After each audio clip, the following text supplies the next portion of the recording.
Paul McCartney has always been known as the melodic engine of the Beatles, the one who could walk into Abbey Road with nothing but a fragment of a tune and somehow turn it into a masterpiece by sunset. But while history often groups him and John Lennon together as an inseparable songwriting duo, Paul has repeatedly insisted that several Beatles tracks were entirely his vision. Songs where he didn't just write the melody, he controlled the arrangement, the structure, the sound, the recording, everything. And those moments reveal something important. Not the cheerful, cute Beatle the world saw on stage, but the perfectionist, the workaholic, the musical architect who wouldn't stop until every note sat exactly where he imagined it. Here are the 10 Beatles tracks Paul McCartney insists were purely my vision. Number 10. Blackbird, 1968. Bird singing in the dead of night. To Paul McCartney, Blackbird wasn't just a song, it was a statement. He wrote it alone, late at night, sitting on the edge of his bed with an acoustic guitar and a foot tapping out the rhythm. Paul has said many times that the song arrived fully formed and that no one else in the Beatles had any input. That's me, just me. In the studio, he refused to let it become anything other than a solo performance. No band, no harmonies, no layers, just the voice and guitar, captured raw and intimate. George Martin added only minimal production touches, a foot tap, the sound of birds, but the core of the track remained exactly as Paul envisioned it. Even the meaning was his alone. Paul later explained that Blackbird was inspired by the civil rights movement in America, a quiet message of encouragement disguised as a folk ballad. Lennon respected the track, but he didn't contribute. Harrison and Starr weren't involved.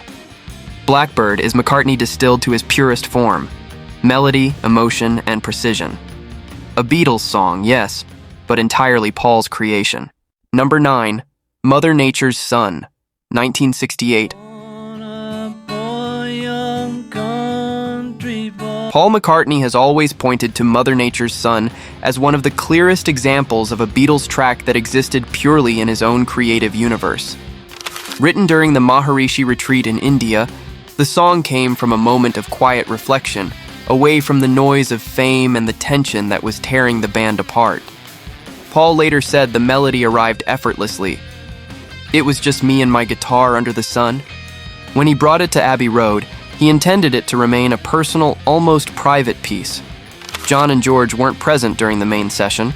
The atmosphere between them was icy at the time, and Paul preferred it that way. He built the track layer by layer with George Martin, adding brass arrangements that expanded the song's warmth without changing its intimacy. Ringo later added percussion touches, but even he admitted the song didn't really need anyone else. Paul had already shaped it into what he wanted: a soft, pastoral hymn with a folk heart and classical elegance. John Lennon famously felt left out and frustrated, claiming Paul shut the others out. But Paul never apologized. To him, Mother Nature's Son wasn't a Beatles collaboration, it was his vision, delivered exactly as he intended: gentle, reflective, untouched by outside hands. Number 8. Martha, My Dear, 1968. If there's any Beatles track that showcases Paul McCartney operating in a completely separate artistic reality from the rest of the band, it's Martha, My Dear. Paul has repeatedly stated that this song was entirely his concept, musically, structurally, stylistically, and that he recorded most of it alone because no one else could follow the arrangement he heard in his head. Written on piano, the song came during a period when Paul was obsessively exploring complex chord transitions and classical-inspired movements. He later admitted that Martha, My Dear was less about his sheepdog and more about his desire to push pop music into sophisticated territory. But the bigger point was this: the song didn't need the Beatles, it needed Paul, and only Paul.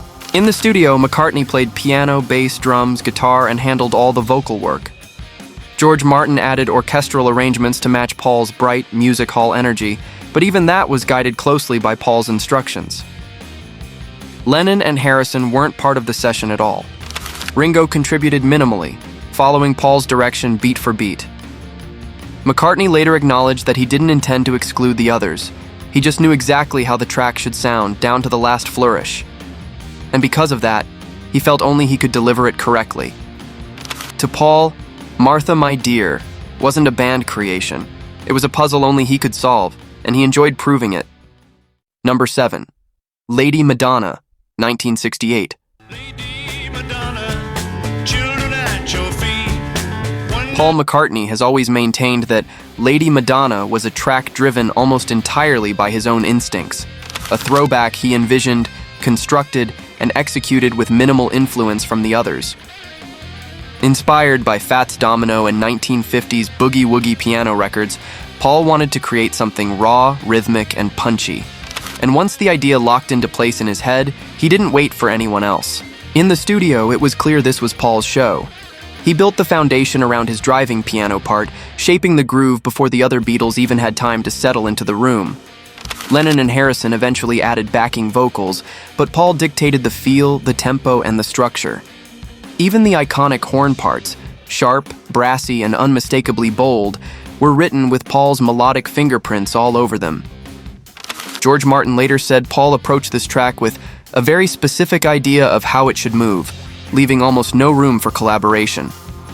Ringo added his tight, punchy drumming, but even he said the rhythm was built entirely around Paul's piano and vocal phrasing. McCartney has openly said he crafted Lady Madonna as a deliberate reinvention, a way to prove he could summon rock and roll grit whenever he wanted, and he did it with total control. To Paul, this wasn't a Lennon-McCartney co-creation. It was his vision, roaring to life exactly as he imagined. Number 6. Penny Lane, 1967. Penny Lane, there is a barber showing photographs of Paul McCartney has long insisted that Penny Lane was his world, his memory, and his creation, a vivid slice of Liverpool crafted almost entirely from his imagination. While released as a Lennon-McCartney song, Paul built it alone, piece by piece, long before John added anything. He later described it as a mental film, one only he could direct. In the studio, Paul arrived with the melody fully formed, the structure locked, and the imagery already mapped out. John contributed harmonies and word ideas, but McCartney shaped the entire architecture, every chord shift, every melodic lift, every mood. To Paul, this was pure pop craftsmanship, something he believed only he could pull off with that level of precision. But the moment that truly proved it was the piccolo trumpet solo. Paul had seen a classical trumpeter on TV performing Bach and instantly envisioned this bright Baroque sound floating over his track. George Martin helped orchestrate it, but the idea, the risk, came straight from Paul. No one else in the Beatles was thinking in those colors. The session wasn't collaborative in the traditional sense.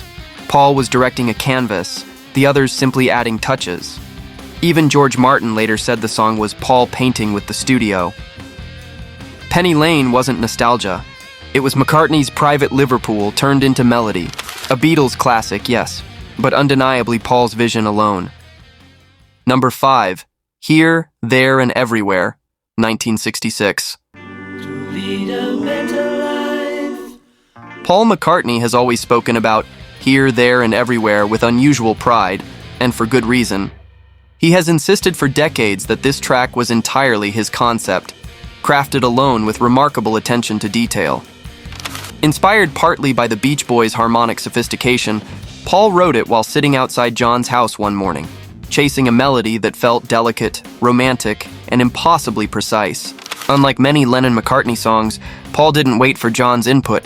He shaped the verses, the chord changes, and the shifting moods before he ever showed it to the band. The arrangement, soft, floating, and dreamlike, came straight from Paul's inner compass.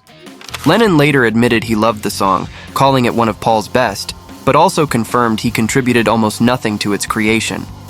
In the studio, Paul directed the entire atmosphere. He wanted the harmonies to feel like warm sunlight, the guitar to shimmer instead of bite, and the vocal to sit gently above everything else. George Martin supported his vision with subtle guidance, but the architecture of the track was pure McCartney. Elegant, controlled, meticulous. To Paul, Here, There, and Everywhere was proof that he could create something deeply emotional without Lennon's edge or Harrison's textures. It was his vision, crafted with quiet brilliance, and it remains one of the clearest examples of McCartney's unmatched melodic instincts. Number 4. Michelle, 1965. Michelle, Paul McCartney has always been upfront about Michelle. It was his song from start to finish, built from an idea he'd been carrying since his teenage years.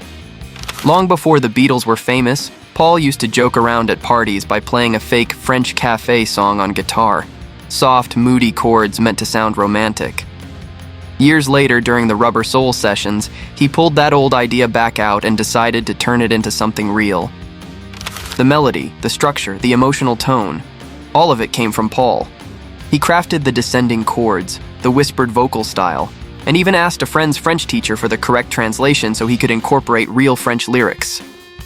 John Lennon praised the song, but admitted he did not contribute to its writing. George Martin later said Paul walked into the studio with the entire framework already designed, needing only polishing and arrangement. In the studio, Paul drove the entire production. He chose the fingerstyle guitar tone, guided the vocal layering, and insisted on the intimate atmosphere that makes the track feel like a private serenade. George Martin simply added refinement. Paul already had the cinematic shape in mind. To McCartney, Michelle was the perfect fusion of melody and charm, created without outside hands. A Beatles classic, yes, but undeniably a Paul-only creation, crafted with precision and confidence. Number 3, She's Leaving Home, 1967.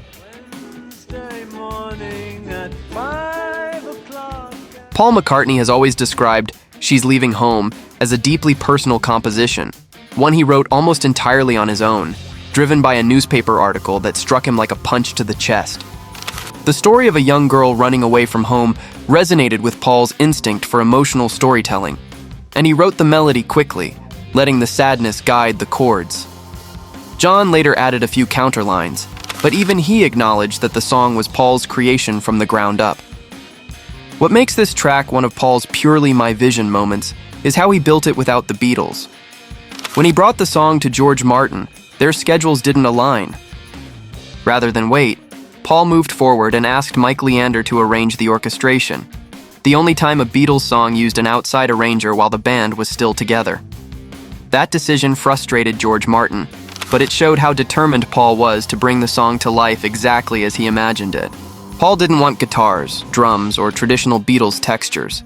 He wanted a chamber music tragedy, strings that wept, harmonies that hovered, and a narrative that felt painfully real.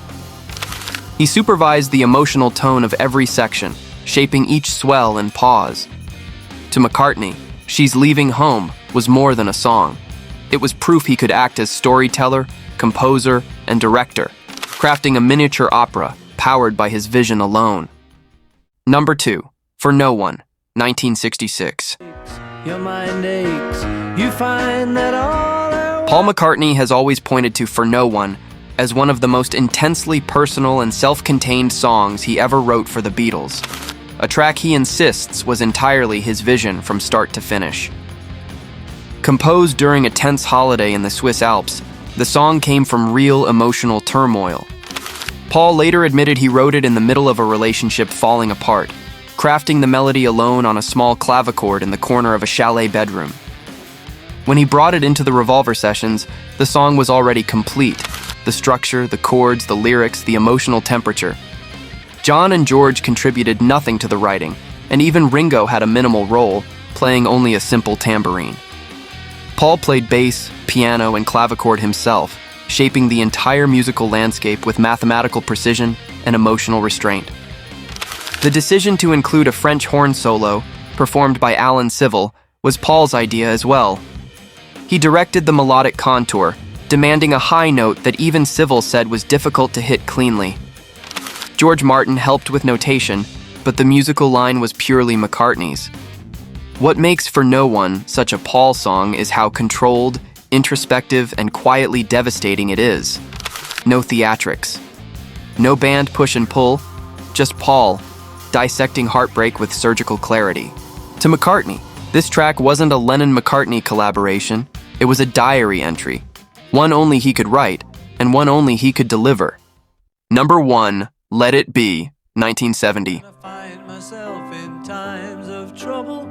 For Paul McCartney, Let It Be has always stood as the clearest example of a Beatles song that came entirely from his spirit, his struggle, and his vision alone.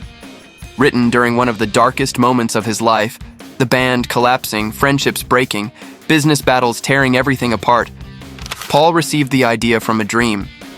His mother Mary appeared to him and said the words that became the song's core. "It will be all right. Let it be." Paul woke up with the melody already forming. He later said he didn't write this song with anyone. He wrote it for himself, as a lifeline. Lennon admitted he contributed nothing, calling it Paul's song from start to finish.